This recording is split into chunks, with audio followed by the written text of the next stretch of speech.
নমস্কার, people voice নিউজে আপনাদের সবাইকে স্বাগত। আজকে আমি এই এপিসোডটার শিরোনাম দিয়েছি ছবি কথা বলে না। আমাদের মধ্যে একটা ধারণা আছে যে ছবিতে যা দেখায় বা ছবিতে আমরা যেটা দেখতে পাই সেটাই বোধহয় সত্য, যে ছবি সামনাসামনি দুজনে মিলে কুলাকুলি করলাম তাহলে কি পরম বন্ধু হয়ে গেলাম? একেবারেই না। ফলে এই যে আজকে যেটা আমরা শিরোনাম করলাম ছবি কথা বলে না, লোকসভায় দাঁড়িয়ে ওম বিড়লার সামনে রাহুল গান্ধী এবং নরেন্দ্র মোদী যে করমর্দন করলেন, এবং তার ফলে কি যে এবার লোকসভা একটা ঐক্যমতের ভিত্তিতে চলবে, একটাকে আমরা দেখতে পারবো যে শাসক এবং বিরোধীদের মধ্যে একটা সুসম্পর্ক একেবারেই নয়। আজকে সেই জন্যই আমি শিরোনামটা দিলাম ছবি কথা বলে না। এবার কেন দেখতে পারবো না, চলুন সেটা আমরা বিশ্লেষণ করি। আগামী দিন যে বিরোধীরা যেটা ভেবেছিল যে নরেন্দ্র মোদীর বা বিজেপির একক সংখ্যাগরিষ্ঠতা নেই বলে তারা তাদের মতো করে চাপে রাখতে পারবে, সেখান থেকে দাঁড়িয়ে নরেন্দ্র মোদী বা পাল্টা প্রমাণ করার চেষ্টা করছেন বা বুঝিয়ে দিচ্ছেন তারা আগের দুটো টার্ম যেভাবে চলেছেন এই টার্মও তারা সেভাবেই চলবেন। আজকে যখন ওম বিড়লা দ্বিতীয়বারের জন্য স্পিকার পদে নির্বাচিত হলেন, কংগ্রেস সেখানে বা কংগ্রেস ইন্ডিয়া জোট সেখানে প্রার্থী দিয়েছিল, তো তাদের প্রার্থী ধনী ভোটেই হেরে যান। তারপর আমরা যেটা দেখলাম, ধনী ভোটে হেরে যাওয়ার পর কোনো ডিভিশন চাওয়া হয়নি, ফলে কোনো ভোটাভুটি চাওয়া হয়নি, ভোটাভুটি ছিল না।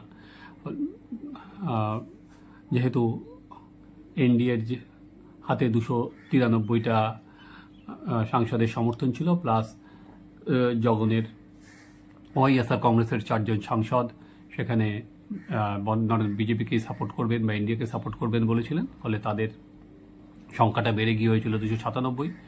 অন্যদিকে ইন্ডিয়া জোটের হাতে ছিল হচ্ছে 232টা, ফলে স্বাভাবিকভাবেই তারা আগে ভোটাভুটির রাস্তায় যাননি। যে ভোটাভুটির রাস্তায় গেলে যদি কারোর একটা ইন্ডিয়া জোট থেকে একটা বা দুটো আসনও কমে যেত তাহলে সেটা আরও লস অফ ফেস হতো। তাই যখন প্রোটেম স্পিকার ভর্তুরি মাহাতোকে আমরা দেখলাম যে ধনী ভোটে স্পিকার নির্বাচনকে স্বাগত জানাতে, তখন নরেন্দ্র মোদী এবং ওম বিড়লাকে এগিয়ে গেলেন এবং সাথে সাথে একসাথে এলেন Rahul Gandhi, leader of opposition, এবং লিডার যেখানে বা প্রধানমন্ত্রী, লিডার অফ হাউস। দুজনে মিলে একসাথে মিলে তারা হাঁটলেন, তারা করমর্দন করলেন এবং করমর্দন করে তারা ওম বিড়লাকে বসিয়ে দিলেন হচ্ছে স্পিকারের চেয়ারে, এবং সেখানে গিয়েও রাহুল গান্ধী তার সাথে ভালোই কথাবার্তা বললেন। তারকে কি কথাবার্তা বললেন সেটা তো শুনতে পাইনি, কিন্তু হ্যান্ডশেক করলেন, হাসি হাসি মুখে আবার ফিরে এলেন। এর আগে যে যার বক্তৃতায় রাহুল গান্ধী কিন্তু পরিষ্কার বুঝিয়ে দিয়েছেন যে এবারের রাহুল গান্ধীর কথাতে সংবিধান রক্ষার জন্য বিরোধীরা যথাসম্ভব চেষ্টা করবে এবং যাতে বিরোধীদের ভয়েস মাজেল না করা হয়, দাবিয়ে না রাখা যায়, সেটার দায়িত্ব হচ্ছে ওম বিড়লার। এবং যেহেতু পার্লামেন্ট, সেটা বলা হয় পার্লামেন্ট বিরোধীদেরই জায়গা, অপোজিশনেরই জায়গা, সেটা যেন অপোজিশনকে স্পেস দেওয়া হয়। এবং এবার আর অপোজিশন যে দুর্বল নয় সেটা রাহুল গান্ধী নিউ লুক তার সেটা বুঝিয়ে দিয়েছেন। তো নরেন্দ্র মোদী স্বাভাবিকভাবেই তার যে প্রারম্ভিক ভাষণ সেখানে দাঁড়িয়ে উনি যেটা বলেছেন সেটা হচ্ছে যে সবাইকে নিয়ে চলার কথা, গরিমার কথা, যে কথাগুলো বলতে হয়। এবার তালটা কাটলো কোথায়? কারণ আমরা প্রধানত ক্রমাগত যেটা দেখেছি সেটা হচ্ছে যে সেটা শুরু হয়েছিল যখন ভোটের প্রচার শুরু হয়েছিল, যে নরেন্দ্র মোদীর নেতৃত্বে বিজেপি যদি এবার আসে, যে 400 পার স্লোগান দিয়েছেন, ডেমোক্রেসিকে তারা শেষ করে দেবেন, তারা সংবিধান বদল করবেন। ফলে তার জন্য কিন্তু বিজেপি একটা ধাক্কা খায়, যে বিভিন্ন জায়গায়, বিশেষ করে উত্তরপ্রদেশে তো বটেই, যে বিজেপি 400 আসন নিয়ে আসছে যে সংশোধন করবেন বলে। এবার সেটার পর যখন সরকার গঠন হলো, তখনও আমরা কি দেখলাম যে নরেন্দ্র মোদীর এরা যখন শপথ নিচ্ছিল বিজেপি, তখন কিন্তু রাহুল গান্ধী সেই সংবিধানের বই তুলে ধরেই তারা বিক্ষোভ দেখিয়েছেন এবং সংবিধানকে বিজেপি যে মানে না সেটা নিয়েই বিজেপি বিক্ষোভ দেখিয়েছেন। এবার সেই সংবিধানকেই অস্ত্র করল বিজেপি এবং সেটা থেকেই যত গোলমালের শুরু। নরেন্দ্র মোদী এবং সব সাংসদেরা কথা বলার পর মুখ খুললেন ওম বিড়লা এবং সেখানে দাঁড়িয়ে উনি যেটা বললেন সেটা হচ্ছে সংবিধানকে আর কি ধ্বংস করেছিল ইন্দিরা গান্ধী। সংবিধানকে কংগ্রেস যখন ইন্দিরার সময় যে সংবিধানকে শেষ করে দেওয়া হয়েছিল, দেশে জরুরি অবস্থা জারি করা ছিল 25শে জুন, সেই 50তম বর্ষে 50 ইয়ার্স, সেখানে দাঁড়িয়ে যার জন্য কিন্তু কংগ্রেস ক্ষমা চায়নি, যারা গণতন্ত্রকে শেষ করে দিয়েছিল, এই হাউস সেটা কন্ডেম করছে। माननीय सदस्यगण, ये सदन 1975 में देश में आपातकाल इमरजेंसी लगाने के निर्णय की कड़े शब्दों में निंदा करता है। इसके साथ ही हम उन सभी लोगों की संकल्प शक्ति की सराहना करते हैं जिन्होंने इमरजेंसी का पुनर्जोड़ विरोध किया, अभूतपूर्व संघर्ष किया और भारत के लोकतंत्र की रक्षा का दायित्व निभाया। भारत के इतिहास में 25 जून 1975 के उस दिन को हम हमेशा काले अध्याय के रूप में जाना जाएगा। इस दिन तत्कालीन प्रधानमंत्री श्रीमती इंदिरा गांधी ने देश में इमरजेंसी लगाई और बाबा साहब अम्बेडकर द्वारा निर्मित संविधान पर प्रचंड प्रहार किया था। भारत की पहचान पूरी दुनिया में लोकतंत्र की जननी के तौर पर है। भारत में हमेशा लोकतांत्रिक मूल्यों और वाद संवाद का समर्थन हुआ, हमेशा लोकतांत्रिक मूल्यों की सुरक्षा की, उन्हें हमेशा प्रोत्साहित किया गया। ऐसे भारत पर श्रीमती इंदिरा गांधी द्वारा तानाशाही थोप दी गई, भारत के लोकतांत्रिक मूल्यों को कुचला गया और अभिव्यक्ति की आज़ादी का गला घोटा गया। इमरजेंसी के दौरान भारत के नागरिकों के अधिकार नष्ट कर दिए गए, नागरिकों से उनकी आज़ादी छीन ली गई। ये वह दौर था जब विपक्ष के नेताओं को जेल में बंद कर दिया गया, पूरे देश को जेल खाना बना दिया गया। तब की तानाशाही सरकार ने मीडिया पर अनेक पाबंदियां लगा दी गई थी, न्यायपालिका की स्वतंत्रता पर अंकुश लगा दिया गया था।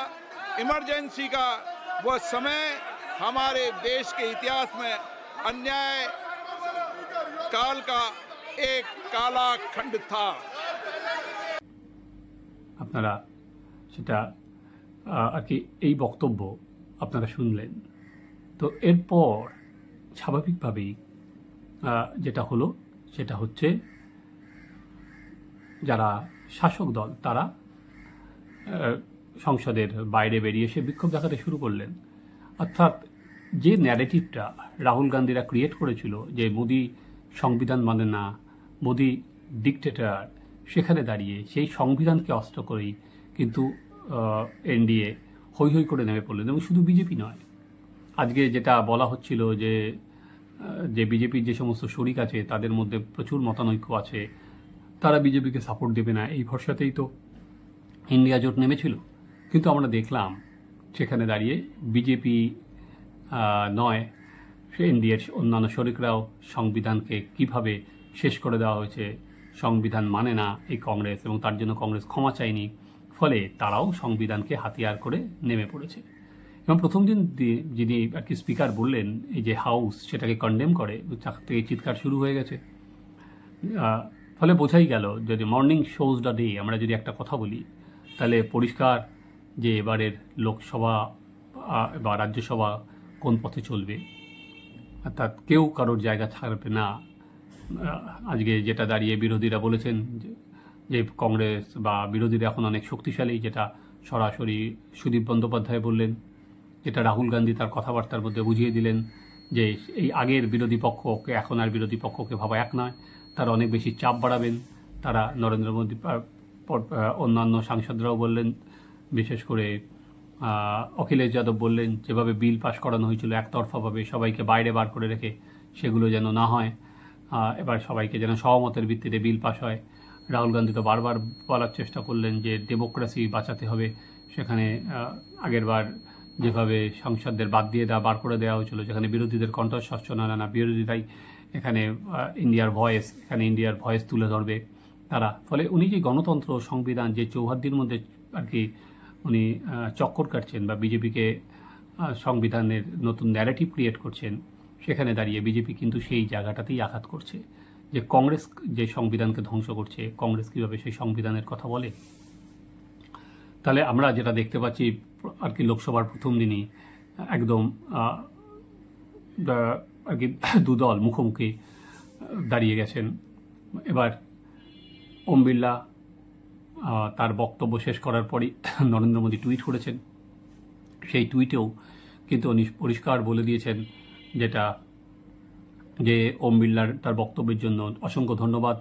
জরুরি অবস্থার কংগ্রেস কীভাবে ধ্বংস করেছিল, জরুরি অবস্থার সময় কী ছিল, সেটা নিয়ে আবার উনি প্রকাশ্যে আর কি টুইটে জরুরি অবস্থা নিয়ে যে বিজেপি এবার অন্যতম হাতিয়ার করবে, কংগ্রেস যদি সংবিধান বই নিয়ে রাহুল গান্ধী যদি সংবিধানের পাঠ নরেন্দ্র মোদী বা বিজেপিকে শেখাতে যায়, বিজেপি যে পাল্টা জরুরি অবস্থাকে হাতিয়ার করবে, এটা আজকে প্রথম দিনই পরিষ্কার। ফলে যেটা ভাবা কোনো সময় কিছু কিছু সময় যে ভাবা হচ্ছিল যে নরেন্দ্র মোদী বা কেউ হয়তো প্রচুর সেটা নিয়ে বক্তব্যও রেখেছেন যে নরেন্দ্র মোদী বোধহয় দুর্বল, এবার আগের মতো সিদ্ধান্ত নিতে পারবেন না, এবার আগের মতো তাকে পদে পদে বাধা পেতে হবে। হ্যাঁ, বাধা হয়তো নিশ্চয়ই পাবেন, কিন্তু যেই স্ট্যান্ড প্রথম দিনই ওম বিড়লা নিলেন এবং সেখানে দাঁড়িয়ে যেখানে তিনি সরাসরি কংগ্রেসকে বিরুদ্ধে অল আউট অ্যাটাকে চলে গেলেন, তা ভবিষ্যতে দাঁড়িয়ে যে সহনশীল হওয়ার কথা বলছিলেন স্পিকারকে অনেক সংসদ সদস্য আমি শুনলাম, সেই সহনশীল কথাটা হবেন স্পিকার আমার সন্দেহ আছে। কারণ আগেরবার প্রচুর সংখ্যক সংসদকে উনি সাসপেন্ড করেছিলেন, বার করে দিয়েছিলেন। ফলে এবারও উনি কতটা সহনশীল হবেন, কারণ উনি যেভাবে নিজের বক্তব্য রেখেছেন, ফলে ওনার সেই জায়গা থেকে খুব একটা আর কি বেরোবেন না বা ঝুঁকবেন না এই সরকার, সেটা পরিষ্কার বলে দিল। এবং আগামী দিন কোন পথে যায়, আগামী দিন পার্লামেন্ট এবার 3 জুলাই পর্যন্ত আছে, বেশি দিনের জন্য নয়, কিন্তু পার্লামেন্টের যেভাবে আজকে ওম বিড়লা স্পিকার নির্বাচিত হওয়ার দিন থেকে শুরু হলো, ফলে বোঝাই যাচ্ছে খুব একটা সুখকর দিকে এগোবে না, পদে পদে বাধা হবে, আবার বিরোধীরাও চিৎকার চেঁচামেচি হবে, স্লোগানিং হবে, শাউটিং হবে, ফলে আর কি প্রতিঘাত বাড়বে। এবং রাহুল গান্ধী সেখানে দাঁড়িয়ে বিরোধী দলনেতা হয়েছেন।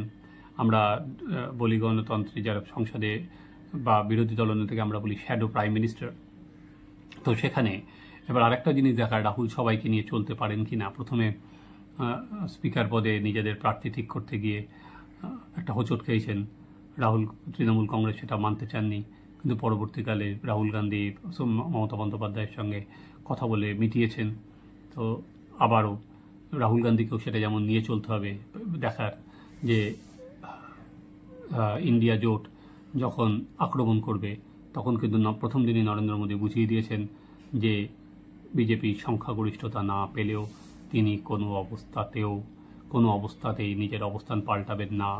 অতএব আশা করাই যায় যে না, যে বিলগুলো তাদের ভাবনায় ছিল, ইউসিসি বা ডিলিমিটেশন চালু করা, সেই জিনিসগুলো নিয়ে যদি প্রথম দিনের বন্ডিং শোজ দ্য ডে এটা যদি কোনো ইঙ্গিত হয়, তাহলে কিন্তু আর কি নরেন্দ্র মোদী বা বিজেপি ভোটের সময় বা তাদের ঘোষণাপত্রে যে অঙ্গীকারগুলো করেছিলেন সেগুলোর দিকেই কিন্তু এগোবেন।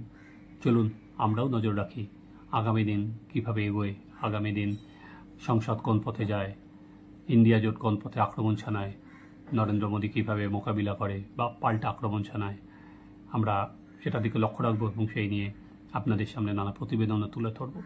আপনারা দেখতে থাকুন পিপল ভয়েস নিউজ, আপনাদের মতামত দিন।